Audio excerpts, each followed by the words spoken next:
In the weeks leading up to his tragic death, Kobe Bryant found himself embroiled in a high-stakes legal battle. He was poised to testify against a supplement company he had once partnered with, claiming their products contained undisclosed ingredients. Some speculated, almost conspiratorially, that his sudden death might be linked to this fight, a battle with potential billion-dollar consequences. Adding fuel to the rumors, whispers emerged about Kobe's connections to the secretive organization known as the Black Bull, with claims he had begun to distance himself from it just days before the crash. On the morning of January 26, 2020, Kobe boarded a Sikorsky S-76B helicopter in Orange County. With him were his 13-year-old daughter, Gianna, coach John Altobelli and his family, and the pilot, Ara Zobayan. They were en route to a basketball tournament at Kobe's Mamba Sports Academy. Roughly 40 minutes into the flight, the helicopter collided with a hillside in Calabasas, California. The impact was catastrophic and all 9 passengers, including Kobe and Gianna, perished instantly. Investigators from both the police and the National Transportation Safety Board, NTSB, were quickly on the scene. After months of examination, the NTSB concluded that the crash was the result of pilot error. Zobayan, despite his years of experience, suffered spatial disorientation while navigating through dense fog and flew into clouds without the proper instrument rating. Importantly, investigators found no mechanical failures or engine issues with the helicopter. The tragedy was attributed entirely to adverse weather conditions and a deviation from federal flight protocols. The Los Angeles County Medical Examiner's Office released autopsy reports in May 2020, revealing the devastating nature of the crash.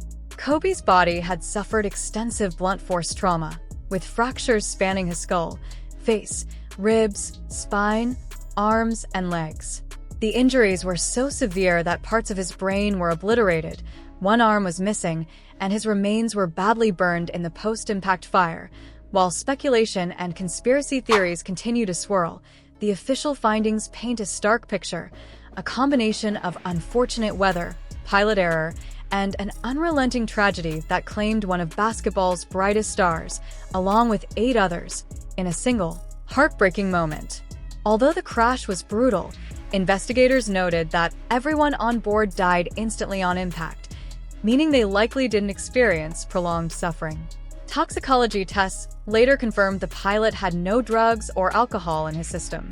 Everything on the official record pointed to an accident caused by poor visibility and disorientation, but even with reports from law enforcement and the NTSB laid out plainly, many people refused to accept the findings. They insisted the story didn't add up and claimed the crash had been orchestrated to take Kobe out. In their view, Kobe was the intended target, and the others, including Gianna, were tragic collateral simply because they happened to be traveling with him that morning. Supporters of this theory pointed to several things, beginning with Kobe's escalating trademark fight against a supplement manufacturer in the days leading up to the accident. Kobe had transformed Black Mamba into an empire, from sneakers to books to his entire competitive philosophy. Then in 2015, a supplement company called High-Tech Pharmaceuticals attempted to trademark Black Mamba Hyperrush for one of their ephedra-based diet products. Kobe's team pushed back, filing their own trademark claim the following year. By 2017, Kobe had formally opposed High-Tech's trademark application, arguing the name could mislead consumers into thinking he endorsed their questionable supplements. Things intensified in 2019 when Kobe accused High-Tech of using banned ingredients and piggybacking off his brand to sell products with illegal substances. High-Tech fired back, arguing the term Black Mamba wasn't exclusive to Kobe and accusing him of overreaching. The dispute was ultimately settled privately, and although the details never became public, High-Tech stopped using the branding, a sign Kobe likely secured the outcome he wanted. Still, conspiracy theorists insisted that shutting down the company's use of the name would cost them millions, and therefore, powerful industry forces wouldn't simply let it go.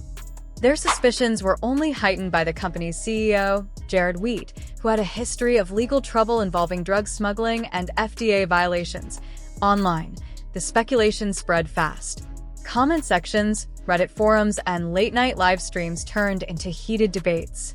One commenter insisted that Kobe was killed by pharmaceutical companies 3 days before exposing them for selling addictive synthetic opioids under his brand name, presenting the idea as though it were a piece of hidden truth rather than unverified rumor. Another user questioned whether it was really a coincidence that Kobe's trademark dispute involved a company whose owner had a lengthy criminal history, a detail that, once revealed, only intensified public suspicion. As the internet does, it didn't take long before the theories stretched far beyond corporate drama. Soon, the conversation veered from legal battles to secret societies, ancient symbolism, and covert operations. And that's when the narrative took an even stranger turn. Enter Bishop Larry Gators, a charismatic and controversial figure who appeared on a popular podcast and delivered a sweeping claim. Kobe Bryant, he said, was not simply the victim of a tragic helicopter crash. Instead, Gators alleged that Kobe's death was tied to the Black Bull, a group he portrayed as a shadowy elite organization, supposedly modeled after Yale University's Skull and Bones Society. Skull and Bones has long been a favorite subject in conspiracy circles, often linked to powerful politicians and business leaders.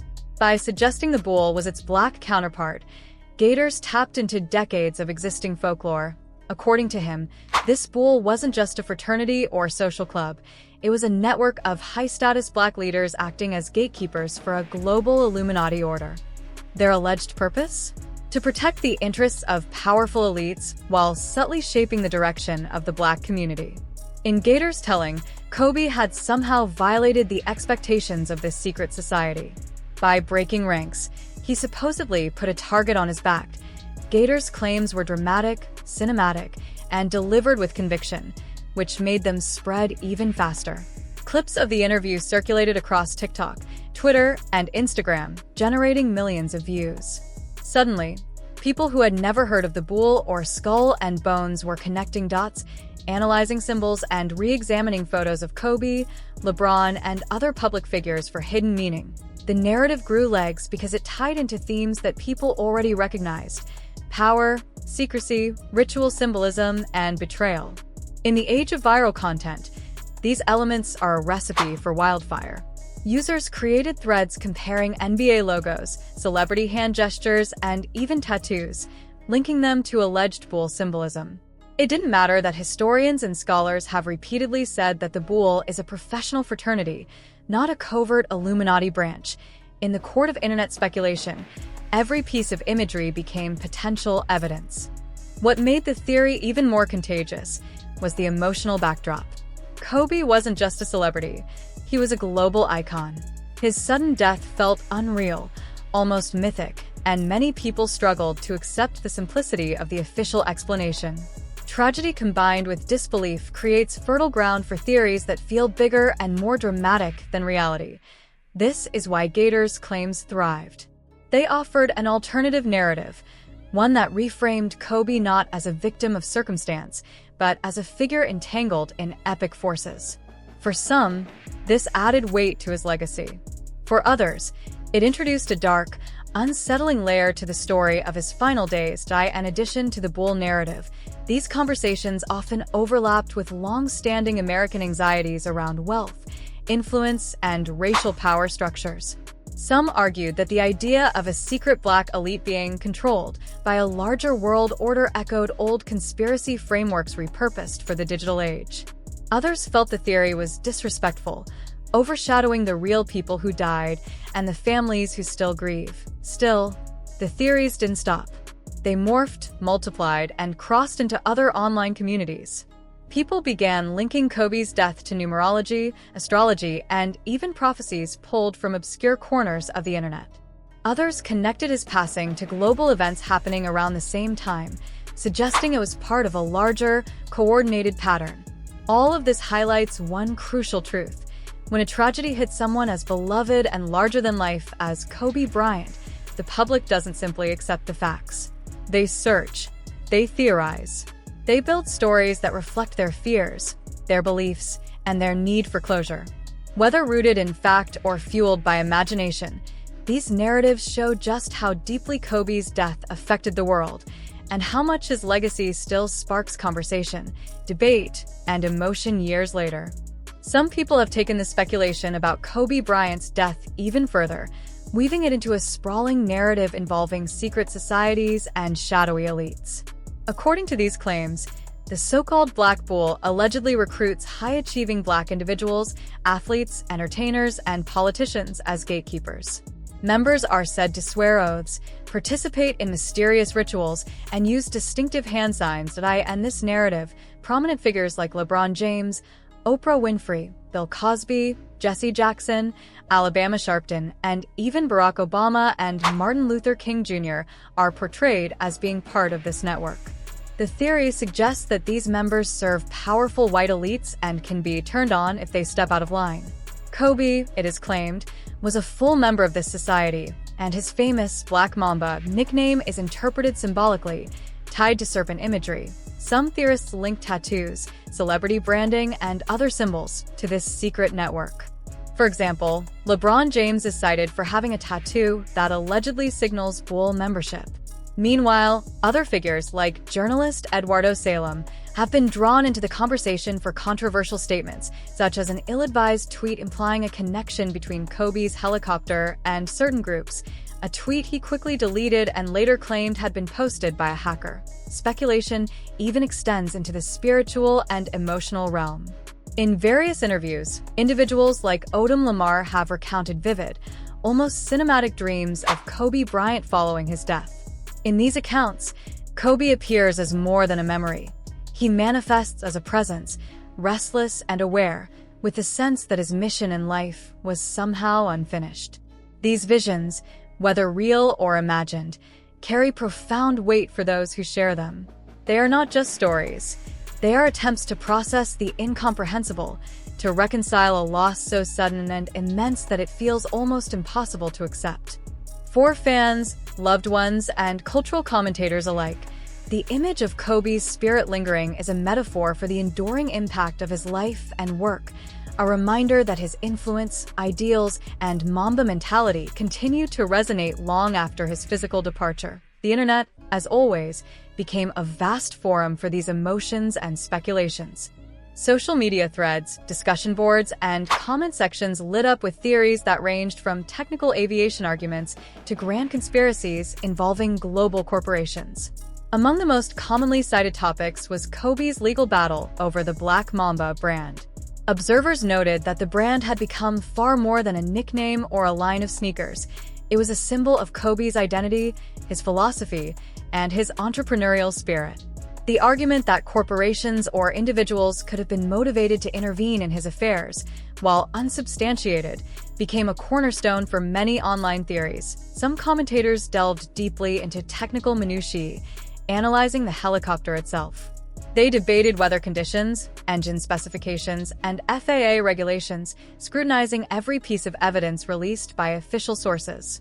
Others expanded the conversation to include the broader societal and economic forces at play, suggesting that powerful industries have historically attempted to exert influence in ways that are not visible to the public eye.